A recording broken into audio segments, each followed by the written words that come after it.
सल्ली अला रसूलिहिल करीम अम्मा बाद फ़ाऊज़ु बिल्लाहि मिनश शैतानिर रजीम बिस्मिल्लाहिर रहमानिर रहीम। आज मुझे जिस मौजू पर लबी कुशाई करने का मौका दिया गया है वो दरअसल मुझसे बहुत बड़ा सवाल किया गया है कि क्या हम आज़ाद हैं। जनाब आला, इस सवाल का जवाब लिखने के लिए जब मैंने कलम उठाया तो मेरी निगाहों के सामने हक की बात पर मुल्क का तोहफा हासिल करने वाले सहाफ़ी अजीज़ मेमन और अरशद शरीफ की लाश।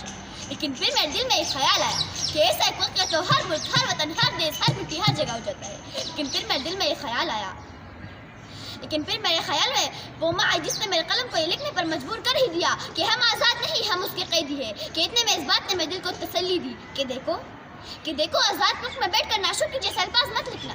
अभी इस बात ने मेरे दिल को बहलाया ही था कि ATM मशीन के कम से मुँह चढ़ाने वाली वीडियो मेरे ज़मीर को झंझाटने लगी। क्या लिख? तो हक लिख। इस्लाहुद्दीन ने अपने पूरी कौम से मुँह चढ़ा कर कह रहा है कि जान की अमान पाओ। एक बात कहूँ, जहाँ ज़हनी तवाज़ुन ठीक ना होने वाले शख्स को बेदर्दी से मारा जाए वहाँ कोई आज़ादी नहीं। आज मैं मारी गई हूँ तो कल कोई और मारा जाएगा। इंसाफ का तो सोचना ही नहीं, बस मजम्मत से काम चलाया जाएगा, रब आला, अभी मैंने लिखने की जसारत की ही नहीं थी कि फलस्तीन, कश्मीर, बर्मा और चेचन्या के लोगों ने चीख चीख कर पुकारा कि ए बाखबर, तू तो आज़ादी के नेमत से आश नहीं, तेरे तो अभी मौजू पे लिखने की उम्र भी नहीं। तू तो आज़ाद है, तू आज लिखने को आज़ाद है, तू आज पढ़ने को आज़ाद है, तू आज स्टेज पे खड़े होकर तकरीर करने को आज़ाद है, तेरे गर्द के मन अपने इबादत गाहों में इबादत करने को आज़ाद है। चलो मान लिया माशरे में 20% लोग खराबियों की वजह से नाइंसाफी का शिकार हुए।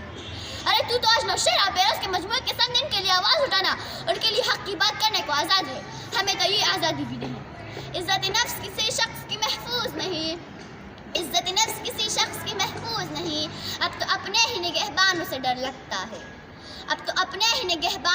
लगता है, डंकी की चोट पर जालिम को बुरा कहती हूँ, जो सूले से जिंदानों से डर लगता है। वस्सलाम।